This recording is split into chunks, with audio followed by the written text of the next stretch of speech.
Well, hello YouTube, it's me, Fortmaster, and welcome to a new reaction.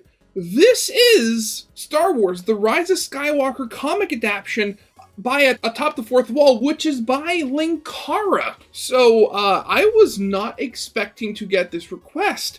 This was a request I got on my Discord server by Navy Stone, and, again, very unexpected. And now I can't remember if I've ever specifically talked about it on in a video or anything, but I grew up very much during the heyday of, the angry critic online. Of course, with a lot of people, my first exposure was with the angry video game nerd, and over time that kind of expanded. And for the longest time before, the Great Exodus, my go-to for a lot of that stuff was Channel Awesome, and of course, one of my favorite people to watch on the site back then was Linkara, who I discovered when he did a crossover with the Nostalgia Critic. Now, thinking back, I can't remember which review that was. I'd have to probably look back and see what was his first crossover. But needless to say, I've been a fan of Linkara's for a long time. And given how my one and only Nostalgia Critic reaction did, I wasn't really anticipating, people really wanting to, see me do reactions to, critical videos and reviews like this. So I was very much going to go and watch this video myself in my free time. But, thank God I saw this request on my Discord server before I started doing that. But yeah, this is, oh god, this is a doozy. This video is almost 2.5 hours long. Yeah, and people wonder why Linkara has been having schedule slippages, for a while now when he goes just completely overboard with videos like this. Oh, this is gonna be good. But yeah, onto the actual topic of the video, or at least, the basis of it, Rise of Skywalker. Needless to say, I'm not too big of a fan of, the sequel trilogy of Star Wars films. I remember when the first one came out, I remember watching The Force Awakens in theaters, and, having a lot of fun with it. It was the first time I'd ever actually watched, a Star Wars movie in a movie theater, so that was an experience. And, while I do obviously remember, a lot of people rightly pointing out that, hey, wait, this is just sort of like a rehash of, of the original movies with the Death Star, only now it's bigger. I specifically remember I was very much in, the mindset of people where they were saying, oh, this is just them kind of getting into the groove of things because it's the first Star Wars movie in, literally forever, and Disney is showing that they actually can do it and stuff like that. It was The Last Jedi for me when, the wheels fell off completely, which, I would imagine was the same for a lot of people. And what made it worse was because for me, I didn't just go alone. I went with my entire family. And what was special with that for me was that, it was the first time in a long time that, it had been all four of us going to the movie theater together. Me, my little brother, and both my mom and my dad. For the longest time, my dad never really went to the movies because, they were expensive. And, when I was a little kid, he was a firefighter. So there'd be entire days where he'd be not home and literally at work. So it was, for me, it was going to be fun. It's oh, hey, we can all see this, all this together, and he can see, the Star Wars movies when, because, they were last out when he was a kid, and, it'd be fun. It'd be a family day out. And, that opening scene where they had bombers, vertical dropping bombs in space, and literally just everything else. Yeah, we kind of left the movie being a little bit more confused more than anything else. And, so suffice to say, I've not seen The Rise of Skywalker, and from everything I've heard, I'm rather happy that I haven't. I never heard that there was going to be a Rise of Skywalker comic, though I'm not surprised. Though, it has been several years, so I would imagine this would have been something that came out when the movie first came out, so I'm surprised Linkara is only getting to it now. But yeah, I guess we should probably get this thing started and see what he has to say. So, suffice to say, this is going to be a very long reaction, so it is going to be split up into two parts. So, link to the second part will be able to be found in the description along with the link to the original video if you have not watched it yourself yet. Corner video link to my Let's Play of the day. And if you like this video or any other video that I make, I'd very much appreciate it if you gave the video a like and subscribe to my channel, because almost 3/4 of the people that watch my videos aren't subscribed, and I'd very much like that to change, because my next big goal is hopefully at 10,000 subscribers. And if you want to support me but don't feel confident about becoming a YouTube or Patreon member, feel free to use the Super Thanks option underneath all of my videos. But yeah, with all that out of the way, let's get this thing started then, shall we? No one's ever really gone. Cancelled? Sometimes that is better. Wait a second. What were the dates on those? Cancelled in 2020. When was it uncancelled? Oh, okay then.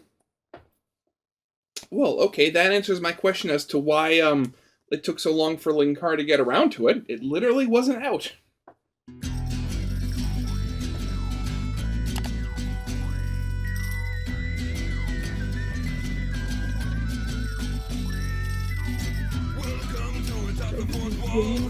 Bad comics burn. Linkara's gonna teach you all a lesson you won't learn. What's with these awkward subjects?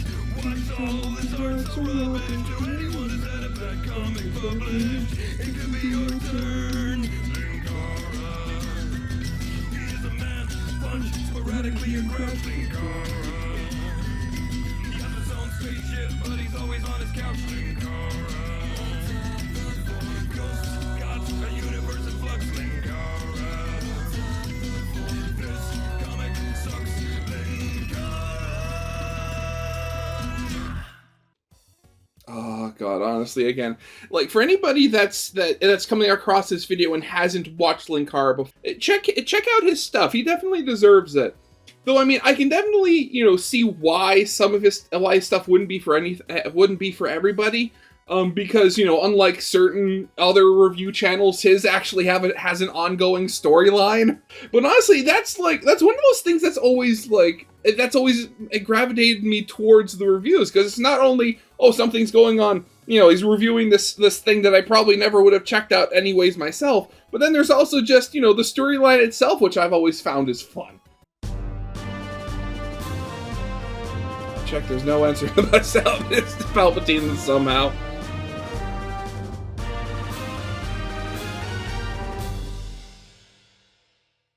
Part 1, Splinter of the Mind's Vibes. So it took me forever to try to figure out why I haven't watched The Clone Wars. What? I watched the original animated movie back when it hit theaters, joking with my brother that it's the ultimate dream for George Lucas because he finally didn't have to make something with in-person actors, just CGI! George Lucas had nothing to do with The Clone Wars other than saying, hey, this looks neat, why don't we release this pilot for the show as a movie? I bring this up to explain the mindset I had with Star Wars at the time the Clone Wars cartoon came out. I hated the prequels, sick of media about the prequels, and here we were getting this cartoon movie and TV series related to the prequels. Simply put, I wasn't interested, and the general thought at the time was George Lucas was the devil who ruined his own franchise while obsessed with an era of that franchise that only had diminishing returns. I mean, yeah, I can definitely see that. I mean, granted, I like the Clone Wars, like the TV show.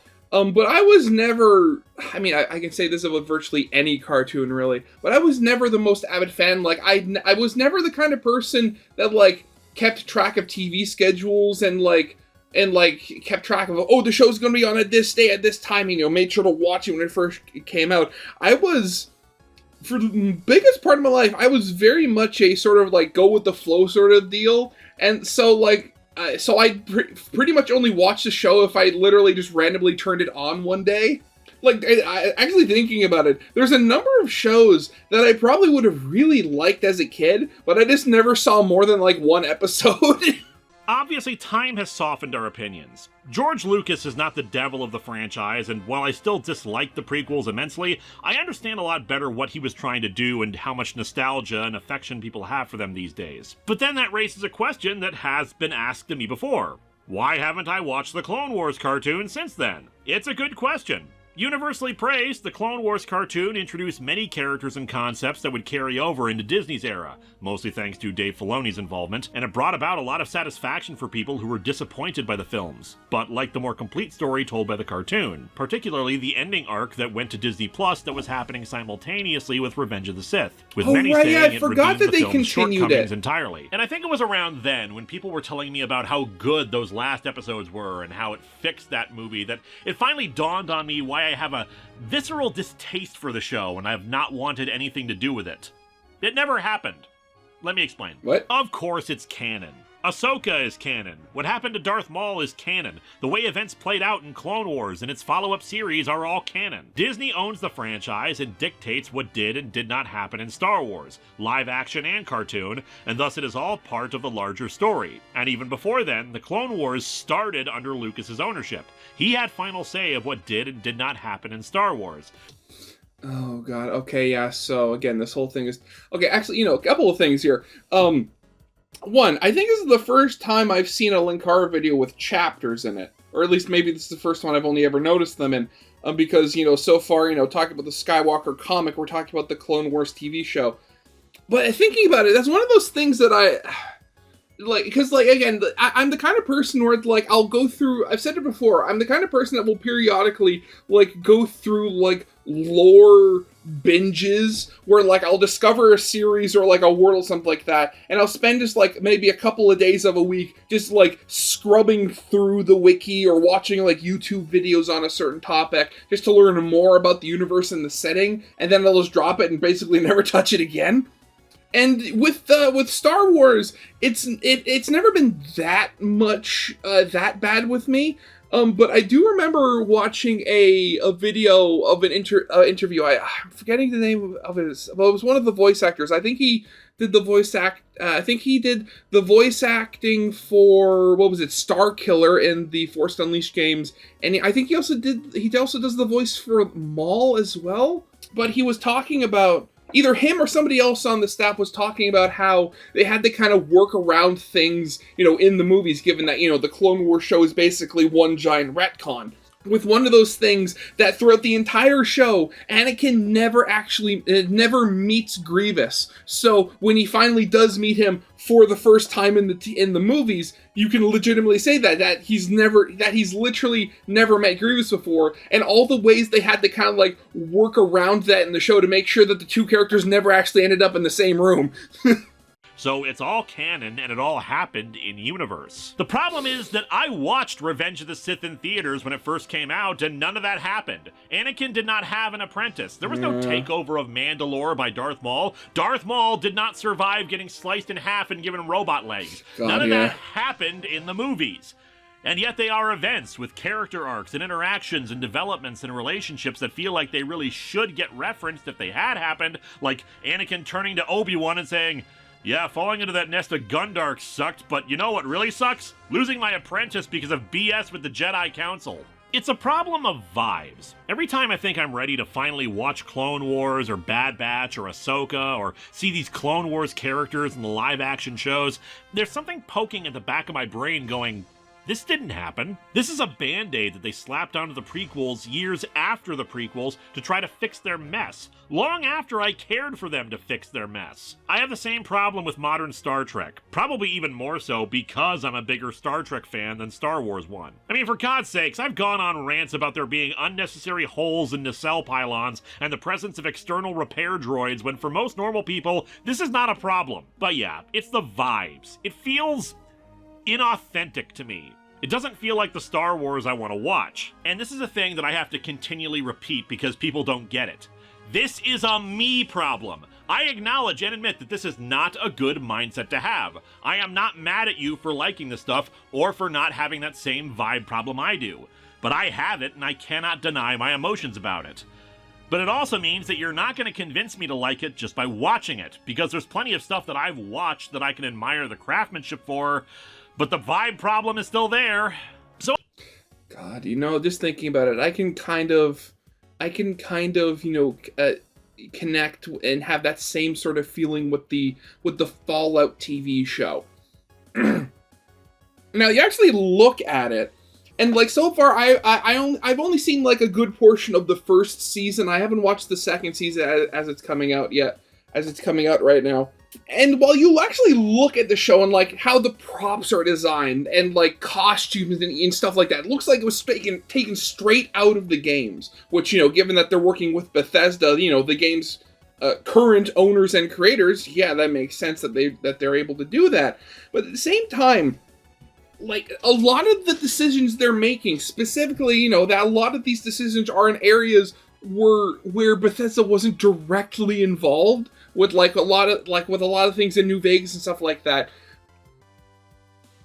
Like, I don't, like, it's not for the same reason as Linkara doesn't like the Clone Wars, but I don't like it because it's, I mean, if you just go to Bethesda, like, they seem very obsessed with Fallout just being a perpetual apocalypse. Like, if you played Fallout New Vegas, in that game, you had, you know, civilization was regrowing. You had, you know, the new California Republic moving in. You had New Vegas. You had Caesar's Legion, which, you know, of course, has its own problems that were eventually going to show up anyways. But as soon as the show comes around, just, you know, Caesar's Legion is just fighting amongst each other as expected because Caesar died. Which, you know, pretty much anybody with a brain could have seen that happen, you know, basically in any universe. That's not too bad. But the fact that, like, New Vegas and the New California Republic are both just completely destroyed. Like, why? What does that gain? Okay, actually, you know what? Now that I say it out loud, the problems with Star Wars and Fallout right now are not the same really at all. So obviously this part is all about me laying into Disney now, right? Dave Filoni controls so much of Disney Star Wars right now, keeps pushing more Star Wars shows and continually bringing out Clone Wars characters because he just can't move on from Clone Wars stuff, so the vibes must be the same here, and I'm about to rant about how much Disney ruined Star Wars, right?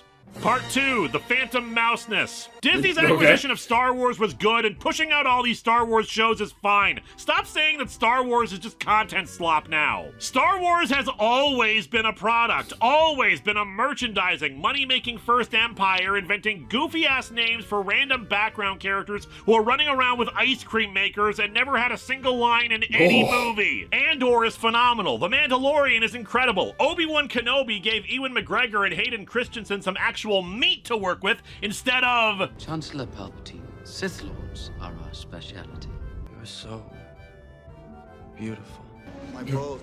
And yeah, I'm gonna say it, I thought The Acolyte was pretty damn good! Come at me! Do you know how long we waited for live-action Star Wars TV? Shows with original characters and concepts set in this vast universe where they could do so much with it? And now we get some genuinely good and halfway decent ones and people want to complain, oh, there's too much Star Wars! How dare we have more good things that we can quote and celebrate? And hey, Book of Boba Fett was just meh, really it's Mandalorian Season 2.5, and I haven't watched Ahsoka or Skeleton Crew, but I haven't heard anything particularly egregious about them. Sure, there's stuff I could complain about.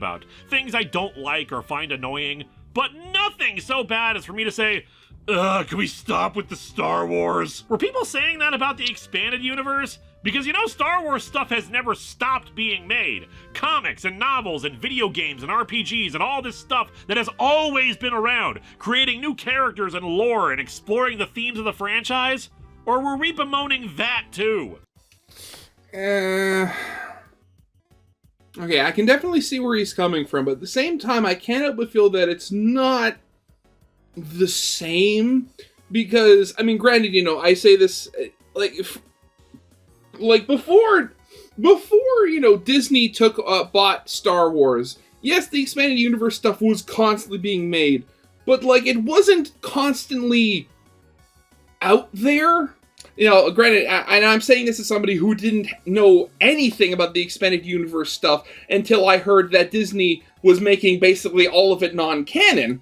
But there's a difference between, like, you know, a fan getting excited for more stuff of a fan of like a fandom or something that they love versus your average nobody who's just sort of partially there. Like, again, like, I've known about Star Wars for a good portion of my life. Before the sequel trilogy came out, I had seen, you know, I had never seen one in theaters, but I had basically seen most of them on TV at least once. But, like, for me, Star Wars wasn't a constant thing. And even now, like, I'm not the biggest Star Wars fan. Like, granted, I'll have these occasional blips of, like, fantasies where it's like, I wonder if this could happen in the universe. And, like, you know, it's kind of like looking at that and having fun, but then I get tired of it and move on. And that's kind of the thing of it. As somebody who's not, like, a big mega fan, you get tired of it. And especially with, you know, the mega marketing juggernaut that is, you know, Disney, when they put out a new Star Wars thing, it's everywhere, at least advertising wise. And it gets to the point where it's like, it gets to the point where you just start thinking, okay, I get it, can we move on to something else now? Now, that being said, again, I'm not going to bemoan the people who actually like Star Wars. I just wish it was, I can just understand, you know, the want of it not being shoved into your face constantly. The demonic mouse that is releasing a slurry of content, this vile, monstrous abomination that you want to hate on and claim ruined Star Wars, it's a phantom, a specter. It isn't real. Disney is a corporation that owns the biggest media franchise in the world and, to the shock of everyone, decided to release more media around it.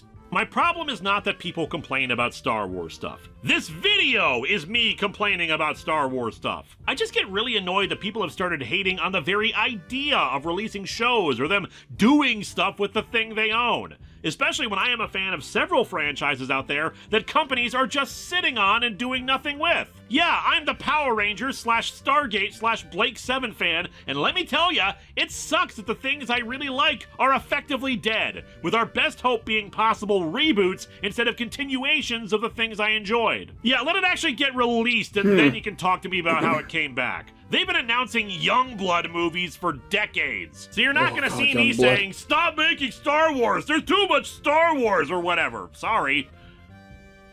That being said, part 3, here we go. of the fandoms. I think part of the problem when it comes to arguments about Star Wars boils down to a conflict in what Star Wars fans want out of the franchise. I see it most exemplified in how people talk about the Clone Wars and various pieces of non-movie media, or in regards to the sequel trilogy and how people talk about it. One side of Star Wars fandom wants, for lack of a better term, the spiritual, the philosophical, the parts of Star Wars that are about the message. Luminous beings are we. Fear leads to anger, and anger leads to hate. The greatest teacher failure is, etc. A lot of the plot points, or even some of the logical decisions, don't matter as much as what you get out of it. The lessons that are taught, how these characters interact with each other, and how they build the future or view the past. The other side of the fandom cares less about the themes of Star Wars and more about the story of Star Wars. To them, Star Wars is a vast universe full of politics, battles, wars, negotiations, alien cultures, and various players who practice magic or smuggle for criminals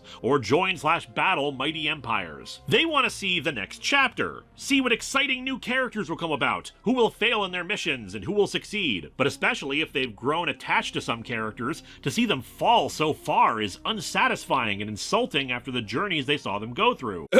But regardless, they want to see the story unfold, and if any characters they grew to love before are back and helping out the new characters. While I find myself leaning towards the former camp, the truth is that Star Wars is both. As with the Force itself, it's about balance. Your message means nothing if your story is crap, and your story is uninteresting without the message. And I think the thing that's bothering people about all the Star Wars shows is that they have been leaning more towards one side, the story, than the other. Introduce a character in one show, give them a spin-off. Grab a familiar character from the movies, they get their own show. More story, more lore, another chapter. But while it's good to see them and the show itself is entertaining and fun and enjoyable, it doesn't have the same meaning to it that the original movies had. If you're having trouble understanding this divide, it all comes down to how you feel about the lightsaber. Are you with the writers who say, this weapon is your life, and a Jedi's weapon should be treated with more respect? Or are you the type who'd toss that tube of junk away because wars not make one great? Some will argue that The Last Jedi is all meaning, but a bad story. That is the next chapter for several of these characters' arcs, it doesn't work or betrays what came before. Some will argue that Force Awakens is a good story, but has no meaning. It's about continuing the next chapter and filling it with references and callbacks. The continuity is maintained, but you don't get any message from it like you have before. God, speaking of continuity, I mean, from... Again, I'm fairly certain I'm not working with the full deck here, or not the full story, but, like, the horror stories I've heard, but the fact that basically there was no like, overarching story for this trilogy, and it was basically just one random thing after another. I can't help but feel that that also doesn't quite help, because there was no, like, overarching plot to these things, really. Now, I don't agree with those assessments, especially not for Last Jedi, but that's where the divide is coming in. Why some people are just not getting anything out of the Star Wars shows, while others are so glad to see continuations of the things they love. Or they're just making hourly videos where they scream that the wokes ruined their childhood, but I feel like those are an outlier. I know it has nothing to related to this. All I can think of is that one clip from the one pronouns clip. Fucking pronouns!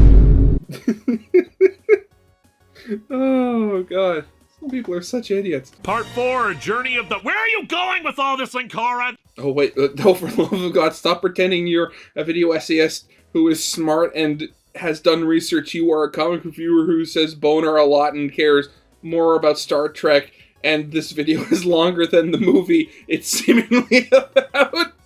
Oh god, yeah, it is. This isn't a video essay. Get to the damn review already. Yes, I'm getting to that. I'm doing all this because I'm trying to explain why Rise of Skywalker doesn't work. Why it fails both sides of the fandom. As the next chapter of the saga, it's a betrayal of the characters and a failure to continue their stories. For the philosophical side, its themes are muddy, underbaked, and frustrating. And it left such a bad taste in everyone's mouths that it has tainted the views of the rest of the franchise. Rise of Skywalker was such crap that it's clear that any Disney-related Star Wars project can only be crap in people's eyes. The foundation of all Star Wars...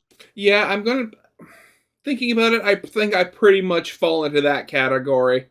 Is the movies. There would be no Star Wars without them. This franchise's most important part is the films. That's what defines the eras, that establishes the universe. That is the thing that we all love. So when the films fail, it hurts everything else. I hated the prequels so badly that I never wanted to see anything prequel related afterwards. People hated Rise of Skywalker so badly that a lot of people don't want to see more Star Wars stuff. At least not for a time. I have been here these last 2.5 decades of Star Wars fandoms and popular opinions. I remember how people were so excited for the sequels to get the franchise out of George Lucas's hands. I was one of them! I saw people demonizing acclaimed writers and directors and producers, people who have more than proven themselves time and time again, get continually crapped on because they worked on these movies or were associated with them. People take these goddamn Space Wizard movies so seriously that I've had some weirdo emailing me for 5 years anytime I so much as mention Star Wars so that he can call me slurs and rapidly hate on a film he didn't like, but I did. Oh god, no. I remember hearing him talk about this. No, I remember there was a whole Twitter chain that Linkara posted about these. Oh god, why does such a loser have to exist? So when one of these movies sucks that bad, it damages the brand badly. More so than any TV show or comic ever could. And that's why I've had to focus all these thoughts. Give this little video essay chapter-esque intro before we even think about the comic we're here to discuss. Because we shouldn't be here to discuss it! Hello and welcome to Atop the Fourth Wall, where bad comics burn. And I can't believe this is actually happening. What, 13 minutes into the video? Half an hour into my reaction, and we've only just gotten to the tagline of the series. I didn't think we'd be here like this. The comic adaptation of Rise of Skywalker was supposed to come out in 2020, but then the pandemic hit and it was canceled.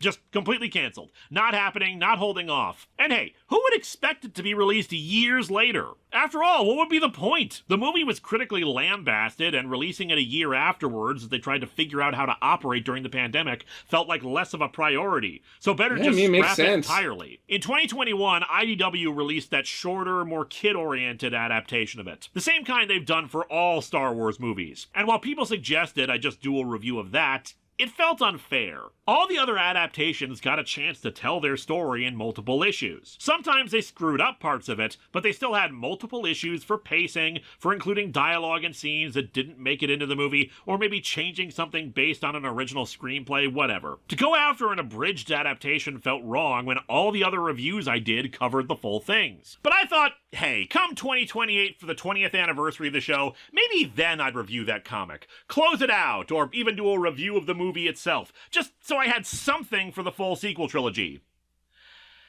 And then November 20th, 2024, I got the news. Somehow the comics returned. Why? Man, I guess life does imitate art, doesn't it? Why now, of all times? What event could make us want to revisit a piece of media about an evil force returning when we thought we were done with them and reawakened their stupid fascist... Okay, wow, I answered my own question. God damn it, Anton York, our true 45th president. Why couldn't you be here instead? But Oh, God. Damn you, real-life politics. Why'd you have to ruin everything? however we got here, we're here now! Here we go again. We have to relitigate these movies. Gotta once again get into arguments about this friggin' franchise. We'll try to focus on just this movie, but I know in the comments it's gonna be all ranting and raving about every part of this franchise that we like or dislike. And I get to read them all because I made the stupid decision 17 years ago to read every comment, and I'm not popular enough to have thousands per video that would prevent me from doing so. So yeah, Rise of Skywalker, J.J. Abrams back helming this one. Now I disagree with anyone who says that J.J. Abrams is a bad director or even a bad writer, but he's kind of like Brannon Braga of Star Trek fame. If you pair them with someone good, they amplify the writing and make it stronger. But you pair them with someone terrible, and you get bullcrap justifications for ridiculous, stupid contrivances. The Force Awakens was originally written by Michael Arndt and rewritten by Abrams and friggin' Lawrence Kasdan. Arndt's credits as a screenwriter, while small, are not unsubstantial, winning an Academy Award for Best Original Screenplay and being behind the beloved Toy Story 3 and the second Hunger Games movie. Kasdan I doubt requires an introduction, but as a reminder, the co-writer of the friggin' Empire Strikes Back, and a sizable list of writing credits alongside that. Conversely, Chris Terrio, the co-writer of Rise of Skywalker, is the guy who did a rewrite of Batman v Superman Giant Monsters All Out Attack, as well as Justice League. And before fans of Batman v Superman bite my head off, you've got to admit, based on that movie alone, would he really be your first choice to cap off a trilogy to an all-ages franchise? Especially ones that are going to require extensive care because of creative decisions to alter course from where the previous movie had been going? And to be fair, Terrio also won an Academy Award himself. But for Best Adapted Screenplay, meaning he was mostly working off of already existing source material for it. Abrams certainly deserves blame for the ball dropping like this, but let's not pretend that he's solely responsible when he had already proven before that he could deliver a good Star Wars movie. Arguably produced 2 good Star Wars movies if you include Star Trek 2009. Honestly, the thing that shocks me more than anything else is that there was no actual plan for these movies. I kind of assumed they had a planned direction for everything. After all, when you spend many billions of dollars buying something that already has a bit of a reputation behind it because of critical reactions to the last movies made for it, I thought you'd be very, very careful how you do the 3 sequel movies. Yeah, again, that's what was I saying before about there being like no plan or like overarching story for these movies when they bought them? Like, it just knowing that, it literally hurts inside. But no, if they had a plan, they never bothered to alter the plan as they went along. Because instead, if Rise of Skywalker was where generally it was supposed to go from the original plan, yeah, it's kind of a lousy plan. And even forgetting that, there's plenty in this movie that feels like it exists solely to undo The Last Jedi, to placate its worst haters. And I need to be clear here, I don't mean the people who were like, I have substantial problems with the character direction they took Luke Skywalker, or I strongly disagree on Holdo's decision to withhold the plan from Poe. I mean, Rose Tico is Satan incarnate, and she better not have more lines than Luke's ghost, and I'm gonna set fire to her action figures, because that's what a normal person does! Okay, yeah, so normal internet fare. Yeah, right. But no, by all accounts, there was no plan.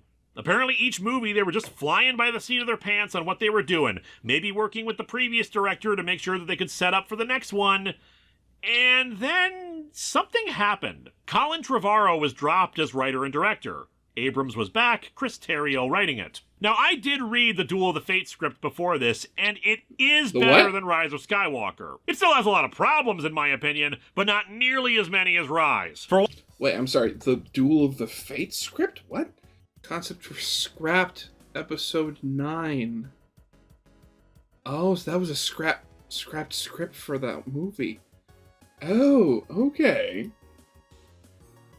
I had no idea such a thing existed. For one thing, while we can criticize the addition of a past love interest for Poe Dameron in this movie, presumably so he has a case of the not gays for Finn, Duel of the Fates was worse by trying to have a romantic relationship between him and Rey, a character who he has shared all of 10 seconds of screen time with so far. If you're curious about it, not only is there the script itself available on archive.org, but there is a fan webcomic adaptation of it. No, I will not review it. I don't review fan works. They're passion projects for no money, not a product meant to be sold to us by a corporation. Duel of the Fates would not have been great, but it still would have been less disappointing and frustrating than Rise of Skywalker. And while we can certainly point the finger at a person being responsible for the movie, let's recall that films are a collaborative process, especially ones owned by the Walt Disney Corporation. Putting the blame on one person is counterproductive and just invites hate campaigns. That being said, regardless of who did it, I can lay most of the problems with this film down to a single creative choice they made. And we're going to talk about it pretty quickly because it happens pretty much at the start. Oh, okay, here we go. Star Wars, The Rise of Skywalker comic adaptation, and finally put this sucker to rest. 5 issues and we're this deep into the video. Do you really think I'm going to look at the covers in detail? Oh. They're all fine. Issue 2 is the most boring. The door's open. Let's go. We begin, of course, with the opening crawl. Exactly the same as the movies, because it would be really weird if they didn't have the same one after so long. The dead speak! The dead are podcasting! The galaxy has heard a mysterious broadcast, a threat of revenge in the sinister voice of the late Emperor Palpatine. And here it is! This right here, this single creative decision is what doomed this movie. Palpatine is alive and he is the villain again. And we're just telling you that in the opening crawl. Actually, they revealed it in Fortnite. No, shut up. No, they didn't. You know what happened in Fortnite? There was an in-game event, some John Williams score, the Millennium Falcon takes off, and then a sound clip of Palpatine says 5 short sentences that basically amount to, "Time for revengeing!" Ah, God, if there... Okay, so if there already wasn't enough reason to hate Fortnite, of course. Of course. I mean, like, again, Fortnite and Star Wars, what a horrible pairing. I mean, if it wasn't this, or, you know, that whole AI Darth Vader that people were getting to say horrible things. Ah, God. Everyone calls it a speech, but I've seen drill tweets that were longer than this. There's no new information here, nothing so essential to get outraged over like so many were. Like, even if you want to say, oh, but this confirms that Palpatine is alive, I have to stare at you in confusion because that implies that the Star Wars universe doesn't have audio editing software that could have just copied and pasted the whole thing together. Forget about the, this very important message happened in Fortnite and not the movie critique. There is nothing to be outraged about. No, the problem is the goddamn opening crawl just told us that, out of nowhere, Palpatine is alive and a major player in this story. Some have argued that it doesn't matter if Palpatine is revealed when he is because, well, he was in the trailers. Everyone already knew Palpatine was coming back. Oh, God, he was. Oh, God, thinking back, I do remember that. I remember, watching the trailer, watching other people's reactions to the trailer, like how everybody was getting getting freaked out or excited when, they heard Palpatine's laugh and stuff like that. And I will be, and I'm not going to lie, I was on that bandwagon for a little bit until I thought, wait a second, he's dead. How are they going to do this? Because even at that point, I did have, some knowledge of the old extended universe stuff, and I know that they brought in some of the extended universe stuff into the modern canon. So, I wondered if they were going to go with, he's a clone, or if he's going to be, Palpatine's weird, just an outright clone of Palpatine, or were they going to bring in, the weird clone son with a third eye, whatever his name was, I'm forgetting. I was really wondering, how are they going to do this? Hi, it's, Future Editing Fortmaster here. I started editing this immediately after I finished the recording.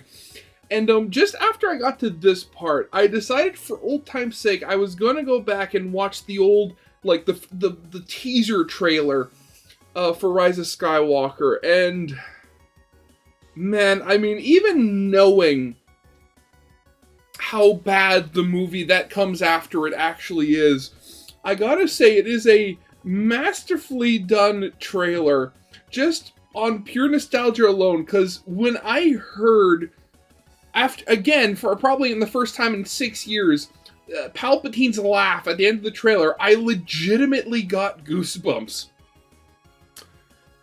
Yeah, but how many people are going to be watching the trailers first in, say, 10 to 15 years? Kids who are seeing these movies for the first time. The next generation of fans who are just working their way through it. 2 sequel movies where we're focused on Kylo Ren, the First Order, barely a mention of the Emperor, and then just boom! Palpatine's alive, just FYI! Hell, forget kids. Some might not see this until they're adults and be even more confused going from one to the next. The narrative flow is screwed with because of this. It suddenly becomes about Palpatine's return instead of it being a revelation later or a natural flow of the story. Even when the prequels were coming out, they didn't just reveal in the first movie, Palpatine and Darth Sidious are the same guy. They treated it like it was a natural development in the final chapter versus just putting in the text crawl, Senator Palpatine is a Sith Lord manipulating everyone around him, because the movies are supposed to be enjoyed forever, not just as the culmination of trailer hype. It's why I asked during my reviews of the prequel movies if, as little kids, the reveal of Palpatine was a shock to you. And for many, it was! Seriously! Because they'd never seen Star Wars before. And they'd never seen the trailers for it either. But here, Palpatine's back! He's the main villain again! Almost every hugely terrible decision of this movie can be traced back to the choice to bring back Palpatine and have him be the final boss.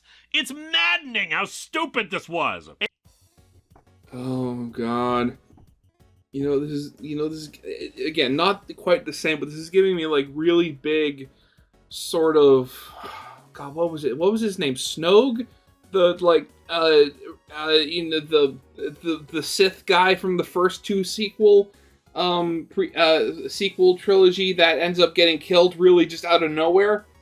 Like, why do I have the feeling that Palpatine was brought back because they couldn't think of another like big bad that they could have kind of focused around for the ultimate villain? Abrams apparently said that he decided to make Palpatine the villain for this one because he had been the villain for the first 6. Wrong! Palpatine may have existed in the universe, but he was the main villain for 2 previous Star Wars movies, Revenge of the Sith and Return of the Jedi. Just because they're working behind the scenes does not mean they are the main villain of a movie. If they were, they'd actually be confronted by the heroes, or the resolution of the plot involves them being defeated or leaving to fight another day. Palpatine is a plot point for a sequel. He's General Zod showing up in the first Superman movie to set up the second. Just because he's there doesn't make him the main villain. Episode 1's main villain, the Viceroy, or just the Trade Federation in general. Episode 2, Count Dooku. Episode 4, Tarkin and arguably Vader. Episode 5, Vader. Episode 7, Kylo Ren. Episode 8, Kylo Ren. Hell, it's debatable if Palpatine's even the main villain for Episode 3, since the absolute final showdown of the movie is Anakin and Obi-Wan, not Yoda versus the Emperor. That was a page and a half of the script of me just ranting about this, and we're not even through the opening crawl yet. May the Force be with me, people, because I'm gonna need it. Oh, Linkara, I really love your stuff, but why do you do this to yourself? You don't have to work so hard. General Leia Organa dispatches secret agents to gather intelligence, while Rey, the last hope of the Jedi, trains for battle against the diabolical First Order. Okay, there's nothing truly wrong with that bit, but man, that is an awkward single sentence that takes up the middle of your exposition crawl, and it feels like a run-on sentence. This needed a better editor. Meanwhile, Supreme Leader Kylo Ren rages in search of the Phantom Emperor, determined to destroy any threat to his power. And that also seems like a longer sentence, but only because you could shorten it to, meanwhile, Kylo Ren rages. It's kind of his whole thing.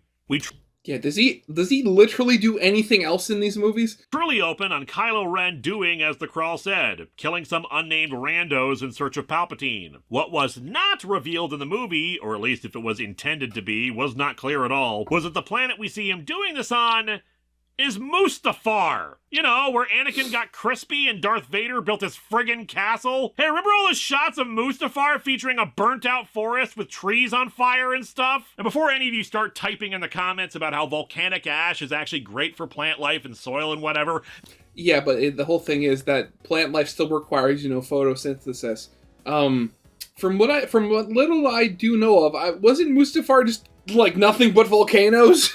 This is not about actual science here. For God's sakes, this is Star Wars, the galaxy of one ecosystem per planet. My point is visual language in film. What is the point of having this be Mustafar if it's not going to look like Mustafar? No wonder they don't explicitly say it is in the movie, because then we'd be scratching our heads why we bothered to come back to the volcanic magma rock planet if we weren't going to go to Darth Vader's castle or something. Hell, it'd actually make more sense to do that because instead, Kylo finds this triangular object inside of a stone box in the middle of this burnt-out forest, when instead, if this is Mustafar, it really should have been in Vader's castle. But hey, maybe it's budget, We can't afford to build a set for Vader's castle for one short scene. Damn, if only they had made such a set for another movie a few years back. Whoops!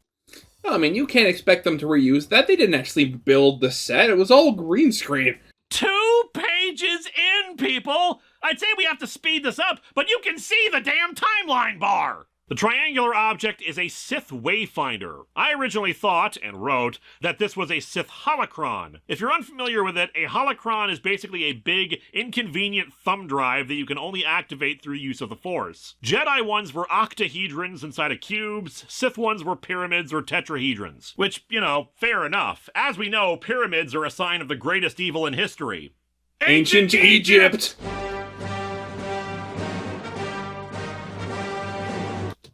God, I love why is that one of the best running jokes? Feels like I should be using a different music cue in this episode, given this is already Star Wars and all. So is there some stupid expanded universe reason why the holocrons have different shapes if they're Jedi or Sith? I mean, I could very much imagine it just being stylistic. I mean, they have the same internals, you just put them in different shaped cases.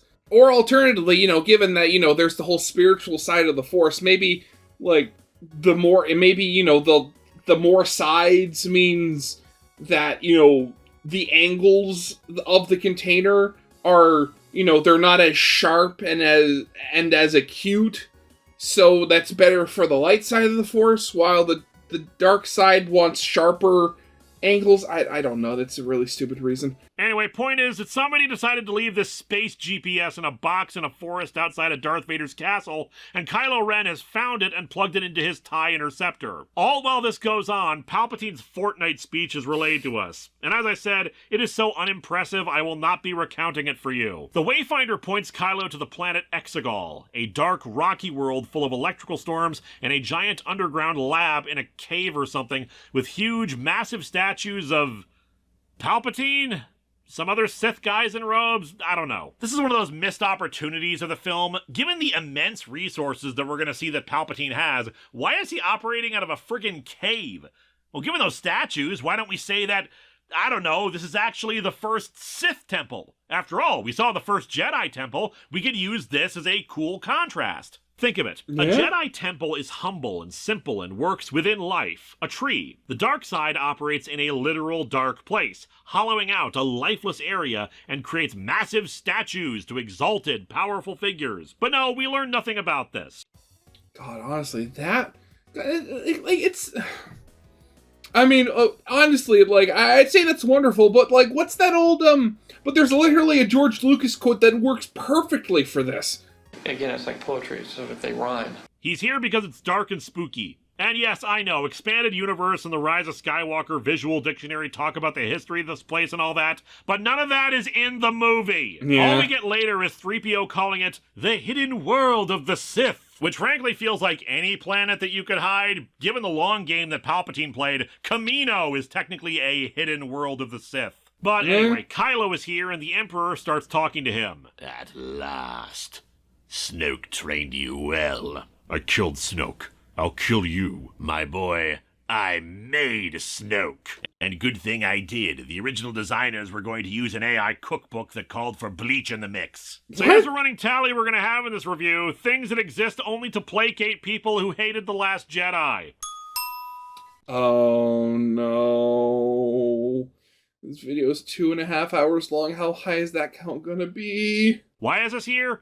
Because people who didn't like The Last Jedi were mad that we never got some deep explanation of who Snoke was. I assumed he was just some powerful asshole Sith, because we see dozens of those jerks running around at any given time. And it didn't matter who he was, because it's not his story. It's Kylo's. And Kylo's story involved destroying his master because he thinks he's better than everybody else. It could have been anybody in that role, because he was always going to get cut in half at some point. But no, who was Snoke? Oh, somebody whom Palpatine genetically engineered. Because of reasons. The Emperor didn't want to just run things himself, he needed a proxy. The comic doesn't actually show it very well, but the movie actually showed us this Snoke-a-Cola right here to tell the audience that Palpatine created him. Which further begs the question of why Palpatine just has another Snoke sitting in a tube there. Did he get a buy one, get one free coupon and just decided to pickle the other one? Probably. Oh, but it goes a step further. I have been every voice you have ever heard inside your head. And this is another failure of the comic, because those lines are supposed to sound like Snoke and Vader to indicate that Palpatine has been whispering into his mind from before The Force Awakens, since indeed Force Awakens hinted that Kylo might be hearing Vader's voice in his head. Though we didn't need that explanation. Kylo was just egotistical and insane, and the audience didn't hear any voice after all. But yeah, the visual failure of the comic here. Why not put a transparent Snoke and Vader head next to those lines to indicate that's what's going on? But whatever. Palpatine's... Okay, so again, like, I know these comics were, you know, they were canceled and then brought back. I really have to wonder, like, how quickly were these put out? Like, not even just, like, you couldn't have changed the, a simple little change to the speech bubble here to show that, you know, it's supposed to sound different. He says that the First Order was just a beginning, and that he'll give him so much more. And we get to see Palpatine descend, his almost zombified body attached to some kind of weird crane apparatus. Yeah, I admit it, it's creepy, but it does make me wonder why he needs that instead of just, like, using the Force to float around or something.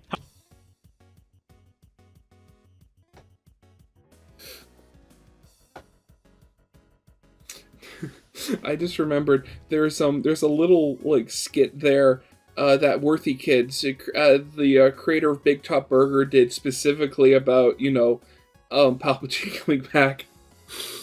Oh god, I don't know if I'm going to put the clip in the video, but man, it's funny. You gotta check it out. However, I'm of two minds about what happens next. I will grant you, this visual paired with this next line, a fantastic callback, are actually a pretty decent explanation for how Palpatine is alive. I've died before. The dark side of the Force is a pathway to abilities some would consider to be unnatural. Yeah, that's creepy as hell, even more so in the movie, implying there's some twisted, evil, Lovecraftian horror behind his resurrection. But at the same time, we don't actually see anything explicitly say how the hell he's alive. Sure, you can infer from the lab and all that it's like a clone body, but then why is his body so zombified? Did he hire the Jackal to do the cloning, and this was the best they got after all the other ones melted or whatever?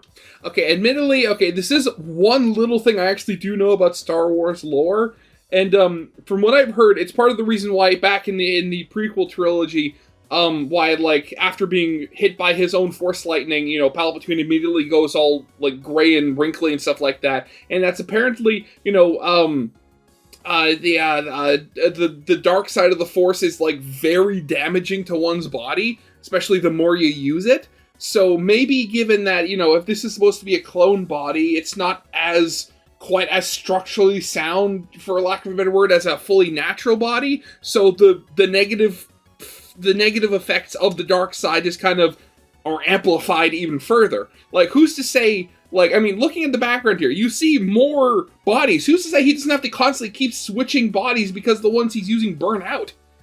I mean, granted, you know, it sucks that was never put into the movie in, like, literally any way possible. Again, this is why fan fiction is superior. I mentioned Camino before. You'd think Palpatine would be chomping at the bit to get all their cloning knowledge, since I'd say they did a pretty damn good job of it, because otherwise he looks like a moldy, rotten radish. He has a goddamn galactic empire at his beck and call, and spent the economy on ridiculous super weapons instead of the thing that was actually going to keep him immortal. And mind you, this is only on the assumption that they cloned him and his soul transferred into the clone or whatever. And well, they have to have it be a clone that his soul traveled into, because otherwise his body frickin' exploded after Vader threw it over the edge. I mean, if he didn't explode, what the hell was all that energy being expelled when he fell down? I mean, I'm willing to play fast and loose with the physics of Star Wars because it's a movie about space wizards, but I draw the line at people exploding and then showing up not exploded. That needs a little more clarification. I think it's very nice of you to give that dead woman another chance.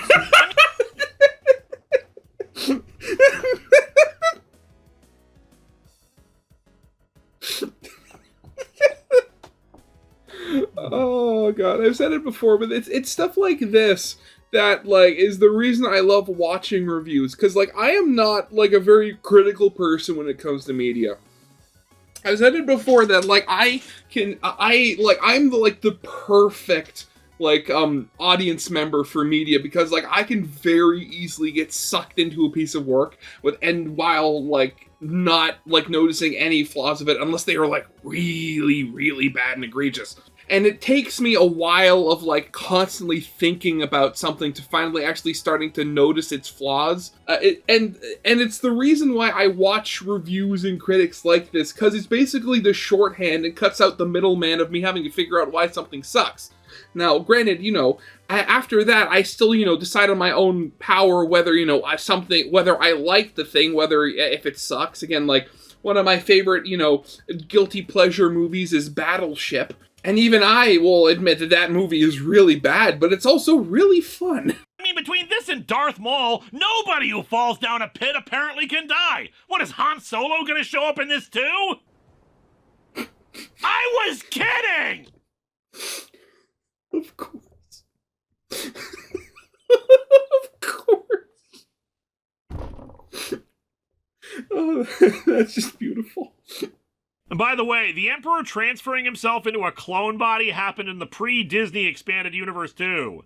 And frankly, it was kind of dumb there as well, but at least they actually figured out how to give him a body that wasn't messed up. But whatever, Palpatine tells Kylo that he can give them a new empire, the Final Order. His followers have somehow had enough resources to create a massive new army of Star Destroyers that will be Kylo's to command if he follows Palpatine's instructions. Kill the girl. End the Jedi. Become what your grandfather Vader could not. Champion in any beach-related sport. But beware, she is not who you think she is. Who is she? Granny Goodness! So periodically through this review, we're going to talk about what I feel should have happened, or how I think some of the plot points of this movie could have been salvaged. As I said, the big problem with this movie is Palpatine being the main bad guy. But let's say we want to keep him for this scene at least, because, hey, it's creepy. It gives Kylo access to a bunch of resources, all that jazz. Kylo arrives on Exegol, but he is pretty much silent the entire time. Let Palpatine do all the talking. Hell, make him be the power behind Snoke if you really need a goofy explanation for him. But then Palpatine does his lines, talking about how he's been gathering forces this entire time, preparing for his big return. And then he says to Kylo, "You are truly amazing, and at my side, you will be the new Darth Vader." And right there, Kylo quickly and unexpectedly stabs Palpatine, and we have some callbacks and mad ranting. Start with, "Look how old you've become," to echo how The Force Awakens began. Then continue with, "The new Darth Vader, let the past die. I'm better than him." Calls back to his development in The Last Jedi and makes it clear he's truly this far gone. He will not share with anyone, and he's forsaken his Vader fanboying and is now the main villain of the sequel trilogy and is only interested in doing his own thing. And then have it end up that stabbing Palpatine. It didn't work. He's still back. Admittedly, his own thing will be conquest and destruction, but no one ever said Kylo was full of original ideas. We come over to the planet Agent Kloss, where Rey is training in a jungle. Since we're not in a movie, we get narration from her that gives us some more insight. Now, I hated this in The Last Jedi comic because it took things that were subtle, minimalistic, or simple, and just assumed the audience was stupid. It was explaining Luke's thoughts in such detail so as to spell out everything and ruin the visuals. Here, it doesn't salvage the movie, but at least it gives us some more details than we had that might be something interesting. I may not yet be able to sense the Jedi who came before, but I can feel that this place has known Jedi before me. The stench of their beer kegs from the legendary Padawan frat parties still lingers in the air. Of course, I already knew that. Leia told me that Master Luke trained her here many years ago. Okay. Okay, this one's a bit of a stretch, but I do recall people being mad about Leia using the Force to fly through space in Last Jedi when she didn't seem to be doing any real Jedi stuff until then. I remember seeing the gifs of her just flying through space like Superman. It was a minor complaint, some just saying their problem was that it looked silly or it caused mixed emotions because it wasn't too long before then that Carrie Fisher had died and the fake out felt bad, but I'm counting it. Maybe Leia wasn't interested in becoming a Jedi. We didn't need to see her undergoing training. Anyway, I will grant the comic that these mirroring shots look good and we get the reveal of this training here instead of just later in the movie, plus we get this narration to set it up. She hasn't really told me any details about how it went. Something about accidentally making him even shorter for a stormtrooper when she first tried out a lightsaber. And she never called herself a Jedi. Not that I've heard, anyway. Still, she's the master I have now. She was a lot easier to carry on my back than Luke was, at least. This isn't quite how things went in the movie. After the conversation with Palpatine and Kylo, instead of cutting to Rey, it cut to the Millennium Falcon getting a secret message from another Resistance member who revealed that there was a spy in the First Order providing intel. This in turn led to a space action scene with TIE fighters chasing the Falcon as it did light speed skipping. Like with the Palpatine unnatural thing, I'm of two minds here. While I think it is better editing-wise to go from the villains talking about Rey to actually showing her, I think it's a mistake to cut the sequence entirely like the comic does. Yes, I think the lightspeed skipping was kind of bad. There's no explanation in the movie how the TIE fighters were able to follow the Falcon after the last movie made such a huge deal about tracking through hyperspace. I read it's like established hyperspace lanes or some bullcrap, but whatever. But more importantly, it's a chance to see these characters hanging out together and acting as friends with even a subtle bit of growth for Finn, who was barely able to handle the gunner seat on the Falcon in Force Awakens, but now works like a pro. And Lord knows Finn needed everything he could get in this film. It's also where they established the spy subplot that we'll return to later. Still, I get why the sequence was cut. See, I made a big deal in the intro about how I felt a proper adaptation deserved the room to tell its full story, except for some reason the adaptation is only 5 issues, while Force Awakens and Last Jedi had 6. So of course stuff is getting condensed or cut when the other 2 movies had room to breathe. And I do wonder how much of this changed from the original announcement, as the writer of the adaptation, Jody Houser, said in an interview that they were going to include material that was cut from the film. Does that just mean the narration? In any case, Rey suddenly has a flashback to her parents' ship leaving Jakku, and it distracts her, allowing the training droid to get a few shots off on her. Oh, another thing was cut. When we first see Rey in the film, she's hovering in the air, lifting a bunch of rocks around her and trying to hear the voices of other past Jedi. This is kind of foreshadowing for the ending. Except I'm confused because, like, was that always a thing? Was every Jedi we saw before constantly hearing past Jedi poking them in the brain to say, hey, you're doing it wrong? Okay. I mean, granted, okay, so I do know from the little bit of, like, stuff about, again, I said I haven't watched this movie. The little bit of like plot I do know is that I think it was revealed that Rey is supposedly like some sort of like clone daughter of Palpatine or whatever. How is her floating with rocks trying to listen for past Jedi supposed to be like foreshadowing for that? Because I feel like I understand Anakin's fall to the dark side more if he had 1,000 generations of space monks bothering him constantly. In any case, she admits she got distracted to Leia. Yeah, Leia's inclusion here, done via unused footage from the last 2 movies. This was a mistake. It's an understandable mistake, but it's a mistake nonetheless. It sucks when you lose an actor, especially someone as important and wonderful as Carrie Fisher, but it happened.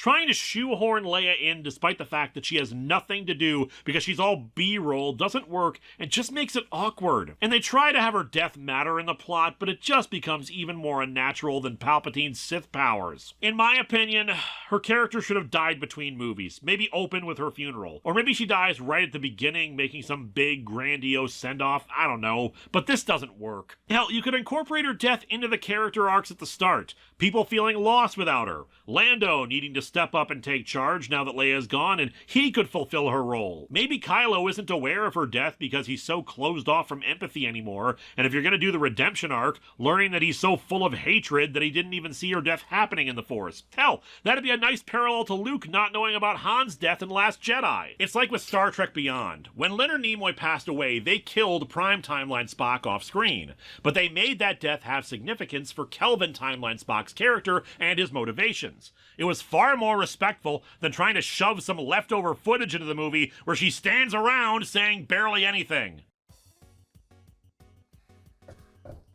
God, again, like, to be a fly on the wall in, like, the meeting rooms where, you know, stuff like this was discussed. Because, like, these ideas that Linkara is suggesting for this, like, they sound, like, honestly perfect. I mean, like, Star Trek, I remember that when, you know, in the second movie when, you know, the Prime Timeline Spock died. I also, like, I've talked about it before where, like, the Black Panther was the last, you know, Marvel movie that I really liked watching. And, like, I remember oh god, what was his actor's name? I'm having a complete brain fart here, sorry. But, like, when he died, there was literally a major plot point in the next movie that, oh, T'Challa died, and, like, now there was all this stuff going on. Like, maybe it's, like, maybe it's the whole thing with, like, Star Wars specifically, but, like, where they've had, you know, in multiple cases with, like, the newer movies where they've brought back, like, dead actors or, like, de-aged them, where they just don't think of these possibilities anymore, and, like, as a result, they just feel so disrespectful. Like, ugh. In any case, the distraction in the movie was caused by Kylo trying to communicate with her, I think, via Vader's burnt helmet, and it just led to a bunch of flashbacks from the other two sequel movies. Yeah, honestly, good change for the comic. I hate this plot, but going back... Sorry, I had to stop the recording there for a bit, and go downstairs and help the family. Sorry for the inconvenience. The ship flying off makes a lot more sense for where said plot is going. She tells Leia that she's just not feeling like herself, and we get some of her vision of Dark Rey and her evil double-bladed red lightsaber. In any case, she hands over Luke's lightsaber to her. I will earn your brother's saber. One day. It's yours already, frankly. You broke it, you bought it. I'm disappointed that she's still using Luke's lightsaber. I don't need to see her rebuild it. Plenty of time has passed between movies, but she gets her own only at the very end. This contributes to a big problem in this movie. Lineage, and whose story this is. If I was doing this movie, she would not have the lightsaber anymore. It'd still be busted in half. She doesn't have her own lightsaber for the majority of the film. She's relying upon her old staff or something like it. For now. We'll most definitely be coming back to this later, but the big issue is that she is saddled with the baggage of other characters instead of letting her be her own person. We cut over to a meeting of the Resistance. That's a good way of doing it. Where it's established here the presence of the spy, also cutting out a brief, kind of humorous exchange between our principal leads that helps build their friendship. We've decoded the intel from a new First Order spy, and it confirms the worst. Somehow, Palpatine returned. This has made a lot of people very angry and been widely regarded as a bad move. Thank you, Hitchhiker's Guide to the Galaxy, for once again having the perfect line for the scenario. I mean, there it is, people. The line that is still so thoroughly mocked. Not to pick on poor Chris Terrio, but it's few writers I can think of who have written two things that have become the internet's mimetic punching bag for major releases. Save Martha! Somehow Palpatine returned. I mean, sure, as a critic and connoisseur of bad media, I can mock Tommy Wiseau or Neil Breen or David Dakota or any number of Z-grade, low-budget writers and directors for the insanely terrible lines in their films. But it's something else when it happens in movies that cost more money than I will ever see in my lifetime. How did Palpatine return? I don't know, somehow. Whatever. Look at poor Oscar Isaac. That's not the look and gestures of a man who just found out the evil space wizard who ruled the galaxy has somehow found a way to conquer death. This is an actor who is forcing himself to say a line they know is awful. It's not even the worst Star Wars line ever, of course. It's just a blanket statement that they don't know how he did it. But Palpatine is alive again, but they're not even going to try to bother to properly explain it. It's no longer about the First Order or Kylo Ren or everything we've been building up to for this trilogy. It's about the nostalgic villain of the past coming back. And doing so has derailed the plot because now this is what it's about. Somehow Palpatine returned. And it ruined everything. And really, like, that's sort of, like, been, it's kind of been a recurring theme in a lot of franchises. Like, honestly, at this point, like, I don't think I'd be able to list all of them, but at some point, like, in the last few years, a lot of franchises have had that problem where instead of, like, coming up with, they're like legacy sequels or legacy continuations of something, and instead of coming up with something new, they literally rehash the old story by having the old threat come back again. The Resistance can hardly believe it, but then they do. Right. Dark science, cloning, secrets only the Sith knew. The 11 herbs and spices of necromancy. Poe explains that his followers have been secretly building the largest fleet in history, called the Final Order. And in 16 hours, they're going to strike all free worlds. The Emperor and his fleet have been hiding in the unknown regions on a planet called Exegol. The planet does not appear on any star chart, but legend describes it as the hidden world of the Sith. Gonna turn out that 3PO just hasn't run a software update in like 2 decades, and there's a whole tourism industry to the place. Hotels are booked for the next 5 months. Rey recognizes the name Exegol, and the art makes it look like she's some kind of gremlin or sneaking around, when in the movie she just ran normally. Kind of looks like she's going to, like, strike, like she's about to strike like a Spider-Man pose and then jump away. Heading to the Jedi text she brought back with her from Octo. Palpatine's been out there all this time, pulling the strings. Always in the shadows, from the very beginning. You want to know why bringing Palpatine back ruined everything? This right here. Even forgiving the revelations we get later, which also messed everything up, making Palpatine the main villain completely and utterly demolished the sequel trilogy. People have said that there's no coherency between the 3 movies. No, there isn't. Theme or reason to exist. I disagree. The purpose of the story is neo-Nazism, the return of fascism, and the angry misanthropes who are taken advantage of to bring it about, in particular Kylo Ren. They fetishize the bad guys, believing themselves to be establishing order and worshipping the symbols of strength, trying to emulate them in their own way. The end result of that is either self-destruction or indeed the return of that fascist state. It was reflective of the world at the time in the lead-up to Trump's first administration. Yeah. Only then, am I right? Don't assume I'm talking out of my ass here when it comes to Star Wars being a loose allegory to real-world events. Lucas envisioned the original trilogy, or at least its original treatment, as being something of a Vietnam War allegory. A small force in a jungle eventually overpowering a technologically advanced invader. The prequels? The rise of a fascist state, but especially in light of 9/11, Bush-era politics by the time Revenge of the Sith rolled in. There's a Twilight Zone episode called He's Alive. It's a story about a neo-Nazi who at first is ridiculed by the neighborhood he preaches in. A mysterious figure starts giving him advice, how to actually pull off the things he's been trying to do this whole time. The neo-Nazi's words start having an impact and people are being swayed, and he's crossing more and more lines as he goes on. Things get pushed to a head until it's revealed that that mysterious figure, ZOMG, it was Hitler all along! Except it's not. At least not like an actual physical return of Hitler. It's a metaphor for his ideology and rhetoric and methodology surviving and going on. When the neo-Nazi is killed, the Hitler spirit moves on to find another to take his place, since it can always happen again. He's alive because through these things, we keep him alive. The sequel trilogy is the same as the Twilight Zone episode.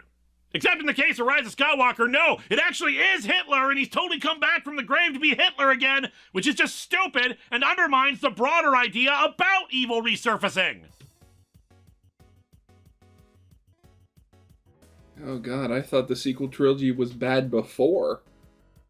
But after, like, honestly, like, what was it I said before about, you know, not thinking very critically about, you know, movies and stuff like that when I see them in theaters for the first time?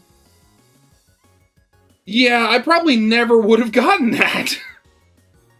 Oh, God.